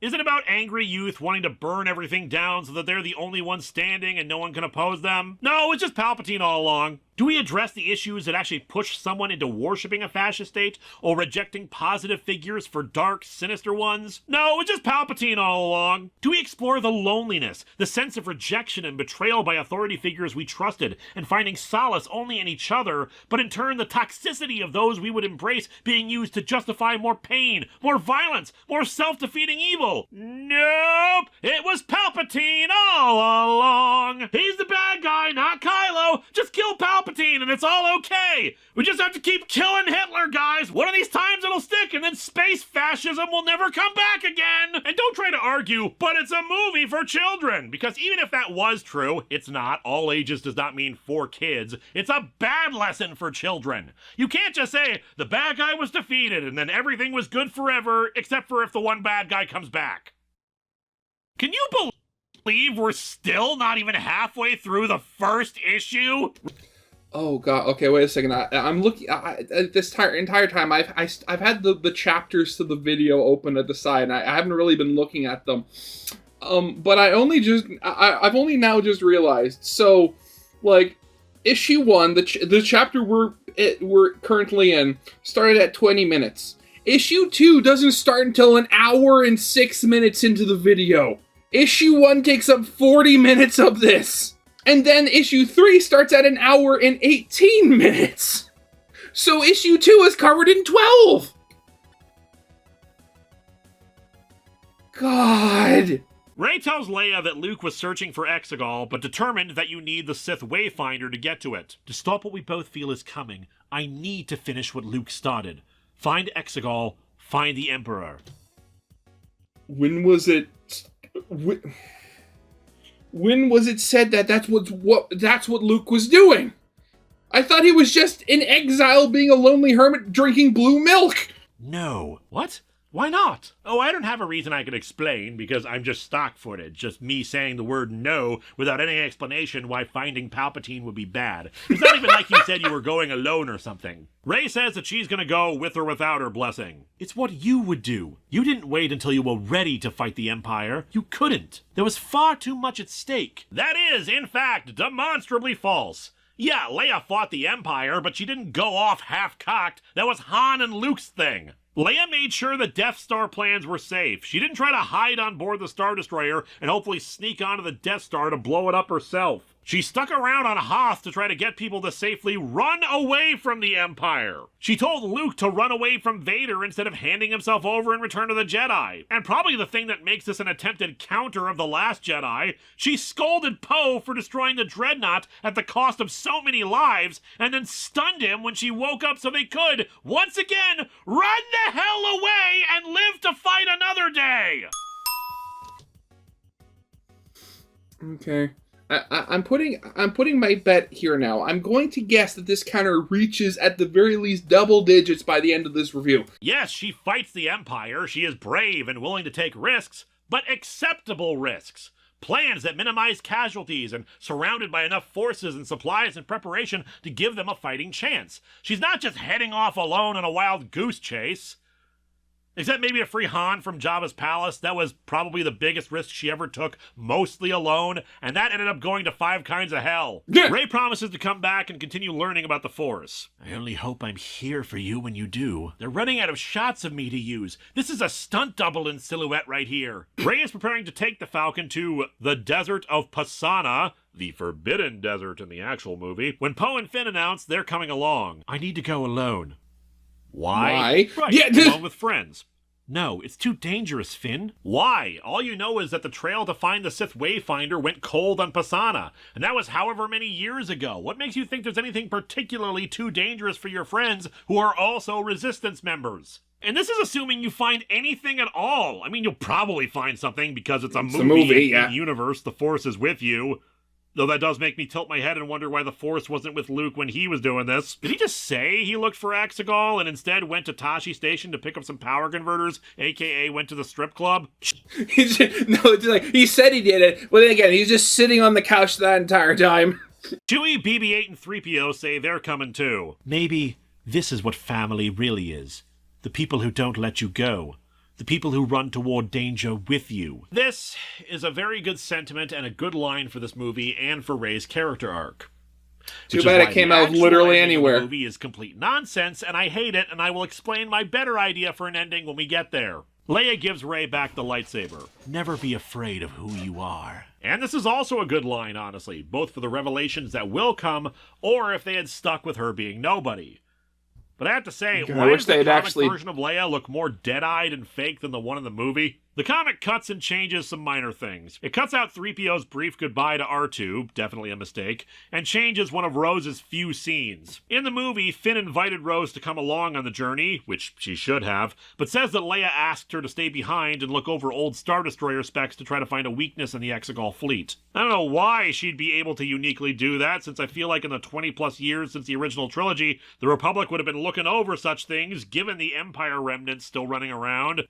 And you'd think, are the ships, are they like literally just duplicates like original Star Destroyers, or are they something new? Because if I remember correctly, don't they all have like a mini like Death Star beam in their hull or something like that or something? Even still, given how a weakness in the Death Star caused it to go kablamo, I have to imagine Palpatine was suddenly very keen to overhaul any weak spots in the rest of his fleet. Yeah, exactly. Instead, in the comic, Rose doesn't even get a scene with Finn, the guy she spent the entire movie with last time, and implied that a romance was starting between them. Instead, Leia and Rose have the scene where we learn that she's in charge of the engineering corps, thus is responsible for all the Resistance ships, and she's tasked with finding a weakness in the Exegol fleet. Either way, we're adding Rose getting a massively reduced role to the tally. This one ain't a stretch at all. The racist, horrible threats to Kelly Marie Tran and backlash to Rose in Last Jedi is pretty well known, and it was bullcrap to sideline her like they did. Inexcusable. We get a splash page featuring Kylo reforging his helmet, the cracks glowing red. I actually like the look. Kylo is a damaged, fractured man, and I think it's visually represented here well. The comic goes a step further by including various images of his in each of the fragmented segments. Although that does make me wonder, after Kylo smashed his helmet in The Last Jedi, did he order some janitor to go clean it up and keep it in a box in case he decided to reforge it? The Sith was supposed to be finished. A specter left to rot in the past. But instead, I'm just gonna go around doing Sith stuff, I guess. Wait! It's part of the Sith that you're supposed to kill your master when you're more powerful than them. Instead of just killing Palpatine and taking over completely, I'll not kill him! It's totally anti-Sith then! God, I'm so smart! Yeah, he claims in the narration that he's gonna kill Palpatine, but I've seen this movie. It's nothing. The movie also used this to introduce us to the Knights of Ren. And they do nothing with them. Wait, I thought they were technically a thing that was... Wait a second. God, Knights of Ren. That's something that was supposedly supposed to be from the first movie. Why are they only showing up now? Oh, sure, they're around and they have a fight later, but they are nothing. I remember people being really excited to see the Knights of Ren ever since their mention in Force Awakens, and like... I just figured they were some bit of lore background naming. Like, recall that when A New Hope came out, the Clone Wars had no defining element to them. It was a conflict that just happened to be a thing that occurred in the past, and I thought the same thing for the Knights. Because I don't care about seeing a bunch of no-name assholes who followed Kylo Ren. I cared about Kylo Ren. You know, the villain of the story. I wanted to know what he was gonna do next. I kind of figured Kylo murdered them all, just like he did Luke's other students, frankly. In case you're wondering, the Knights were also present in the Duel of the Fates script. They did just about as much here, though maybe a couple had names, but they were just generic bad guys. And really, why would you give them names and personalities and characters and stuff? The movie is already overstuffed with underdeveloped characters. Introducing new ones we're supposed to be excited about isn't going to make the movie feel more complete. Anyway, Kylo tells the First Order generals that there's a spy in their midst. I sense unease about my appearance, General Hux. About the mask? No, sir. Sorry, sir, but from a certain angle, one of the segments of your mask looks kind of like a penis, and it made me giggle. One of the generals says that they shouldn't trust the cult on Exegol. Legitimate concerns and whatnot. And Kylo responds to this by choking him, lifting him up into the ceiling, and then announcing that he and his knights are going hunting for the Scavenger. Moving on to our next order of business, General Quinn up there has proposed a work-from-home system to cut down on unnecessary in-person meetings. Seeing this big council of First Order bigwigs is reminding me, where is Phasma? There was an entire rivalry thing built up in Force Awakens and Last Jedi between her and Finn. Not heavily focused on, but focused on enough that should have had a proper final fight between them. I thought, didn't she die? I thought she died. And before you say, oh, but she fell into the decaying ship, Yeah, well, she somehow survived Starkiller Base blowing up, so I think we can assume that she somehow managed to survive again. Hell, given a character we're gonna get later, we have an even bigger reason for her to show up. And you can make use of the deleted scenes from Last Jedi where Finn points out that she's an utter coward who turned off Starkiller Base's shields when threatened. Use that as a wedge point with her troops to turn the tide, cause a stormtrooper rebellion, or distract long enough for them to deliver the final blow and end her. But no, Phasma is just gone, giving Finn even less of a character arc in this movie. Oh god, again, that's just one of those things, like, if you could describe the sequel trilogy in, like, one phrase, it would be wasted potential. Just, there was so much potential you could have done with these movies, and yet it was just so, just every single bit was squandered. Like, again, essentially, like, I remember, like, when the first movie came out, like, I remember there being speculation that it should have been Finn that was the one that developed Force powers. Like, oh, the clone trooper, alright, the stormtrooper that then became a Jedi, like, that would have been awesome. But no, instead, Finn was just basically nothing. We cut to the planet Pisana as the Falcon arrives. We unfortunately cut a scene where 3PO talks too long about the Aki Aki Festival of Ancestors that's currently being celebrated by the locals, and everyone glares at him, leading to 3PO looking behind himself as if that's where they were looking. It's a legit cute, funny moment. Though I admit it's not like he talked annoyingly long about it when they're trying to focus on the search. It was like 2 sentences, and they stare at him as if he was reciting a 5,000-word Wikipedia article. Anyway, as they look around to try to ask the locals for information, there's a change from the movie to comic that definitely weakens it. In the comic, Rey just narrates about how different this desert is from Jakku, while in the movie, a child meets Rey and wants to know her family name, but she has to tell her she doesn't have one. Look, I hate what they do in this movie, but there's a reason the film is reminding us about her past and lack of familial connection. Not having that in the comic is a mistake. However, the comic does something a lot better than the movie next. Kylo Ren contacts Rey, which honestly feels like it shouldn't be a thing anymore. Snoke said that he was the one who bridged their minds together. It was suggested that projecting that far was an enormous strain. It's why Luke died, after all. Snoke probably was weakened by doing so, which is what made it easier for Kylo to hide that he was going to kill him. Or did Snoke just somehow make a permanent bridge between them? Ooh. Which feels like it should have been even harder, but whatever. They're still talking to each other, and the comic demonstrates this by having the panel background fade from Pisana to Ren's ship. In the movie, it's...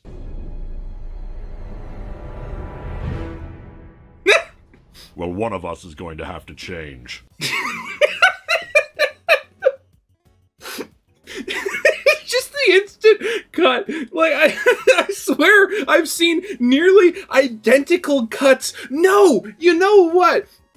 Know what that reminds me of? That reminds me of, like, you know, whenever you see these online, you know, like media critics, and they're doing a crossover, and they're supposedly talking to each other, but they're talking to each other, like, through the screen, so they're in completely different locations. That's what this is like. Like, this is just such a goofy editing choice. Maybe if the ominous music had stuck around, but instead just that sting and Kylo in full gear just looking at her for a few seconds. Again, it's just a little... it just kills all of the suspense. It's comical. It could only have been more awkwardly hilarious if Kylo had been carrying a plate of chicken wings, a beer, and clad only in his shorts and a t-shirt that reads, "A Sith Happens." Because that's the kind of sting and edit that it is. Catching someone in an awkward moment that robs them of their menace. Even though he's just standing there normally. And I would hope that they would know this too, because they did a similar shot in Last Jedi when Rey turned to look and saw Kylo shirtless, and that was intended to be funny. Palpatine wants you dead. Serving another master? No, I have other plans. And they're gonna be totally awesome plans. You'll see, I'm like Kyle Rayner in Infinite Crisis. My plans are legendary and will totally go somewhere. I offered you my hand once.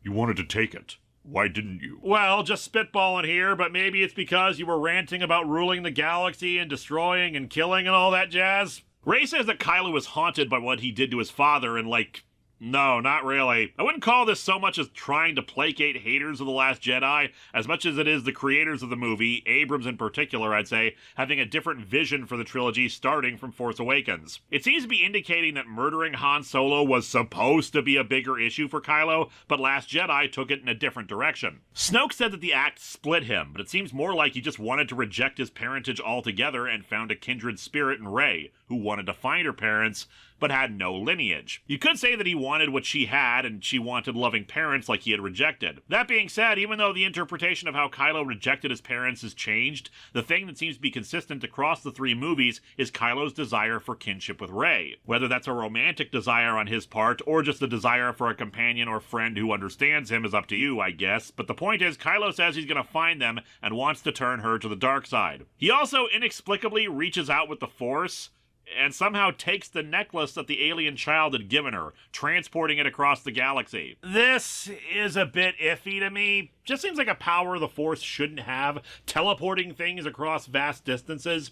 The thing is, one of the strengths of the sequel trilogy is that it pushed the Force back into a more quasi-mystical role after midichlorians dragged the Force into something more scientific. But there is still a limit to this. The Force isn't supposed to be straight up, it's magic, we don't have to explain it. Yeah, I mean, it's not so... It's supposed to have the feeling of not being so much just outright, wizard magic from, like, D&D or something. It's supposed to be more, like, mystical. If I hope I'm coming across right.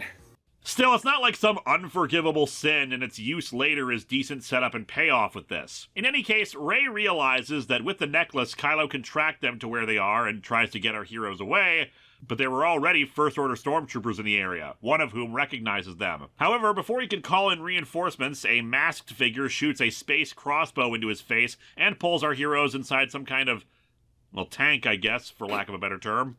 Why does that look like something I'd designed in Sprocket? The figure pulls off his mask to reveal Lando, apparently having been told by Leia that they were coming. And Leia didn't tell our heroes about Lando because we didn't have stock footage of it. Lando explains that he and Luke had actually searched for Exegol together. They were tracing a Jedi hunter named Ochi, who apparently had some sort of clue that could lead to a Sith Wayfinder. And they knew that this guy had a clue to a Sith Wayfinder, not the actual Wayfinder, just a clue to one, because shut up. They found Ochi's ship, but no Ochi. The thing had been abandoned, and that's where the search went cold. Rey thinks Ochi looks familiar and wants to know where the ship is so they can search it again. Lando tells them where, Rey trying to encourage him to properly rejoin the Resistance. And here I thought my work was done. It has been peaceful here, but I suppose you can only forget for so long. Wait, does this imply he's been living on Pisana ever since they failed to find the Wayfinder? He looks to be as young as he used to be in this flashback panel. Also, was he playing space poker against these kids? Well, playing them for their lunch money or something like that. I do wonder what Lando's role was originally supposed to be before all the rewrites. I remember him being involved in behind-the-scenes footage for Force Awakens in the build-up to its release, and obviously he wasn't going to be in the movie, but they had to have told him their plans long-term. Maybe it is just what we saw in this film, and they incorporated some of Leia's moments into his, since they naturally segued into each other, but I don't know. Our heroes swipe some speeders, cutting a moment from the movie where Finn asks Poe how he knows how to hotwire them, which seems like a stupid question. Poe is supposed to be the best pilot of the Resistance, an expert in flying pretty much anything. I imagine he would know the general mechanical layout of the stuff and how to hotwire them if need be for, say, making makeshift repairs in a pinch. Yeah, that makes absolutely sense. Why isn't Rey the one doing this, since she was formerly a scavenger who also knew how to do this? I know the real reason. The movie is setting up something for later, but it's just awkward and head-scratching. Again, I'm going to... Why is it that, like, all the best ideas for movies are ignored by Hollywood, yet always suggested by people on the internet like this? Why? In any case, the group are pursued by stormtroopers on motorcycles. That leads to one of the more mimetic lines of the film as they launch out stormtroopers with jetpacks. Oh, they fly now! They fly now? They fly now. Which, I don't quite understand why it got that much reaction. Yeah, it's not really that funny, but it's not groan-worthy. It's just, oh crap, stormtroopers have jetpacks now. It's not a terrible action scene either, and 3PO seems to have gotten over constantly being terrified and snooty like in previous films. Anyway, they reach Ochi's ship, which Rey recognizes, while they deal with most of the troops. The last jetpack trooper manages to blast them so they fall into quicksand, called sinking fields because Star Wars. As they fall down, Finn calls out, "Rey! Rey! I never told you!" And then they go under. Well, obviously he was going to say that he loves her. I mean, it's almost a cliche. He only joined the Resistance in Force Awakens to rescue her. His actions in Last Jedi were motivated by protecting her until he realized how important it was to fight the First Order regardless, and this movie has kind of brushed aside the relationship with Rose, and a bit not in the comic version implies he only wanted to tell her it when they were alone. So clearly it was just that he was in love with her. Nope! Yeah, J.J. Abrams said that he was going to tell her that he's Force sensitive. That's it. That he could feel her using the Force, so he was a Force user. What? Why does that seem even more of a waste than... No. That's what he wanted to tell her. As they were sinking into the sand, thinking that they were going to die. He wanted to tell her that he could lift rocks with his mind. 1, if that's true, why would he never bring this up before now? 2, why would he be bringing this up now? Why would that be your last words? 3, how would he even know that? 4, out of universe, why would you write it like that? What dramatic purpose is served by doing that? Especially since it doesn't go anywhere. Why would you tell people after the movie was out that that's what you were going for? It just raises too many questions.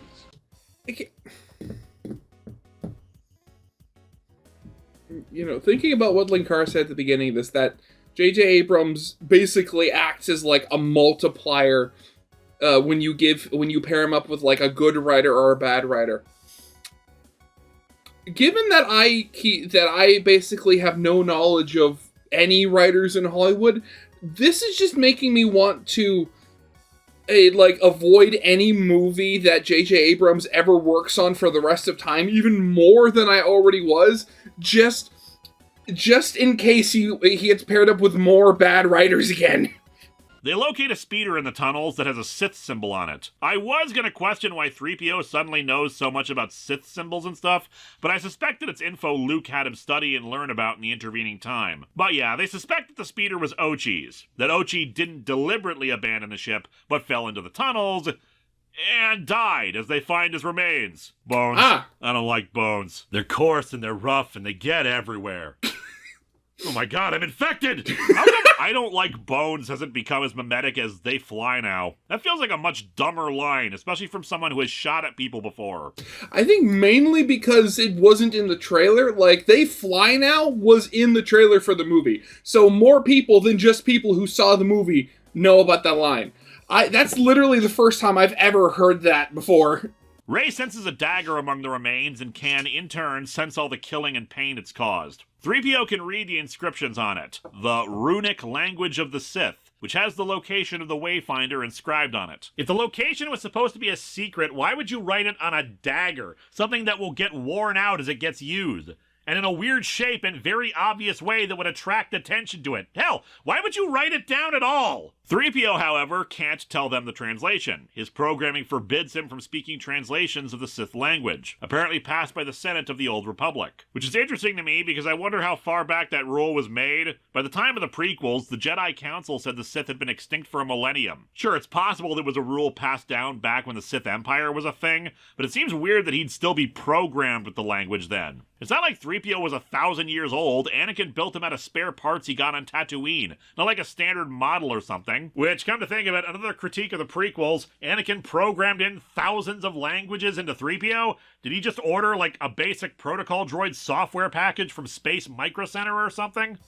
I mean, if he made him out of spare parts, it might have been just one of the memory module that he just found, or maybe he, jerry-rigged several of them together, so that's why. Anyway, the giant serpent who made the tunnels they're in shows up, after presumably to eat them. Who shall we have one sign the likes of which even God has never seen? But Rey can sense that it's injured. She uses the Force to heal its wounds, a much more reasonable use of Force powers than teleporting objects in my opinion. It's just transferring life energy. The problem is, the comic decides to take it a step into the absurd. And I fixed something broken before. The Kyber crystal from Luke's saber. The Jedi texts showed me how. And if I could use my life energy to repair a crystal... What? She healed the Kyber crystal that powered Luke's saber? That's how she fixed it? It's a rock! It's a pretty rock full of energy, but in the end, it's a rock! And you can heal it?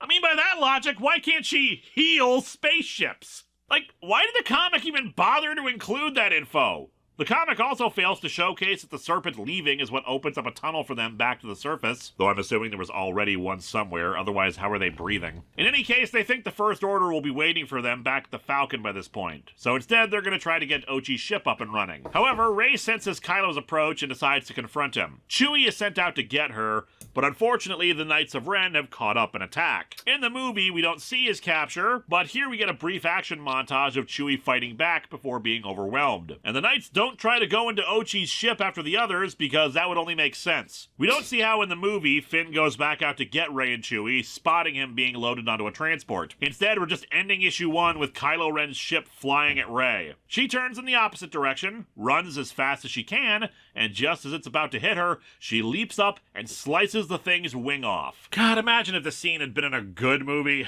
Sure, Chuds would have continued their constant, "Oh, Rey is a Mary Sue" bullcrap, but man, what a cool moment it would have been. Why wasn't he firing at her? Was he out of ammo and just really hoping the girl with equal Jedi powers to him would just let that happen? Or, maybe he was feeling, maybe he was like, maybe he felt like playing GTA and wanted to run her over. I mean, granted, the one thing we know about Kylo is that, his main character trait or emotion or whatever you want to call it is anger and rage. And generally, anger is not that most conducive to critical thinking.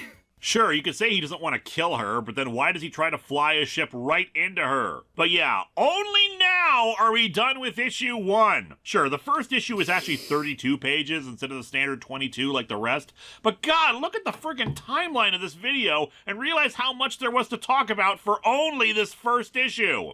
God, we're halfway through and we've only covered one of the 5 comics.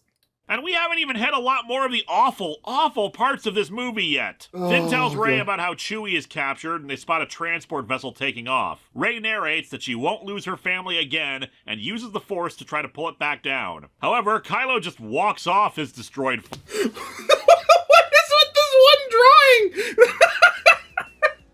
Okay, I don't know who was the illustrator for this comic, but, is it just me, or does Kylo's head just look a little tiny too big for his body in this one panel? Honestly, it looks like, a bad Photoshop.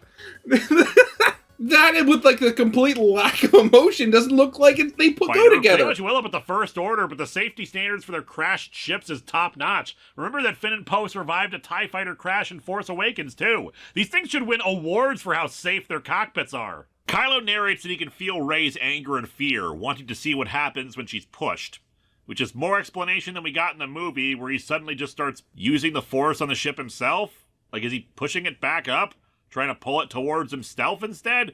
I'd also remind you that we already did this scene in Last Jedi, and it was a much better scene at that, ending in Luke's lightsaber getting torn in half. This just looks kind of silly, especially with the dramatic music the movie keeps playing. Hey Finn, instead of standing there gormless like that, why not try to shoot at Kylo Ren while he's distracted? But no, instead of the ship getting ripped in half like the lightsaber, Rey suddenly shoots Force lightning from her hand that blows up the transport, supposedly killing Chewbacca. Okay, I had never seen that. Honestly, again, I as I said, I never watched this movie, so I'm literally learning all of this for the first time here. Hey, did you know that Force users can just accidentally shoot Force lightning? Is that something you have to actively be trying to do? You're exerting effort, feeling angry or afraid, and boom, you get zippy zappies from your fingertips. Important safety tip for future Jedi training. Again, pulling the ship in with the Force. I mean, again, not the first time we've seen it, but the first time we did, it was done a lot better. They don't have any time to mourn or be too horrified by what just happened, however, as the rest of the First Order forces are coming at them, so they have to flee in Ochi's ship. Despite just demonstrating that he can use the Force on a ship from a distance, Kylo makes no attempt to slow them or grab their ship or anything. We don't see their escape in either comic or movie, but the movie at least establishes that our heroes are hiding in an asteroid field before we look in on them. Rey is horrified by what happened, and we change some stuff around. Rey confesses to Finn that the power came from within her, but in the movie she says she had a vision of her and Kylo sitting on a throne for the Sith. In the comic, she doesn't say the same thing, but we see that actual vision here, though only her in the throne. Were there supposed to be two thrones, or was one in the lap of the other? And it's here. Or you do that thing where like both are sitting on the seat, but they're like really leaned over to one side so the other can fit as well. Here where the comic does the correct thing narratively. In the movie, we cut back to the First Order flagship to reveal that Chewie is in fact alive. There was a second transport and Rey just zapped some other one that was taking off. So, you know, almost immediately ruining the drama for the audience and the reveal that he's alive.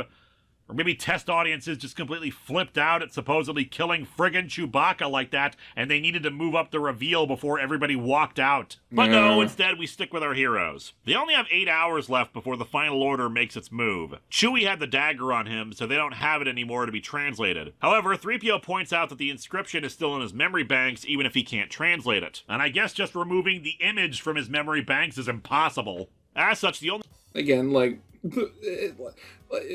Galaxy far, far away. Galaxy long ago, far, far away. Technology's weird. The way to get the translation done is a complete redactive memory bypass, which Poe thinks can be done via a black market droidsmith he knows on the planet Kijimi. They also cut out Poe saying they have to do this despite him having had trouble on Kijimi before, because otherwise all that they've done would have been for nothing, leading to even 3PO bringing his hand in and willing to join in the effort. Yes, 3PO is comic relief, but he's still a character in the story, one of the few who is in all of them, so it sucks that the comic is cutting most of his moments. What's more, the comic also cuts out the revelation that the Knights of Ren are following them in their own ship. And it kinda needs that scene, since otherwise the comic doesn't explain how the hell Kylo Ren finds them again. They also find a droid on the ship, Dio, who doesn't really do much in the movie, but hey, new toy for the kids. But yeah. Yeah, of course. Again, like... You know, it really does say something, doesn't it? That you have, like, the adaptation of a bad movie. And honestly, I'm very much of the... You know, it like in the last, I mean, granted, it has kind of slowed down a little bit in recent years, but like for the longest time, like especially with, you know, well, especially now still with Disney, where you have like all these remakes of good movies they're making. I've always been of the opinion that if you're going to remake a movie, remake the bad ones. Because there's a lot of bad movies out there that have like really good concepts to them. It's just that their execution just failed spectacularly. And I've seen a couple of times on the show, I can't think of the names off the top of my head, but like I've seen other, you know, comic adaptations of movies that, you know, Linkara has reviewed, where the adaptation actually does a better job than the movie and repairs things and does a better job telling the story. But then you have this one that is an adaptation of a bad movie that is just even worse than the movie it's based on. And that is it for now, unfortunately. This, of course, was a much longer reaction, so I much prefer to split them up into pieces. So if the next part is up, link to it should be appearing somewhere on the screen, you know, here. I hope you guys liked. If you did, leave a like, subscribe if you have not, and I'll see you guys in the next part, if it's out yet. Goodbye.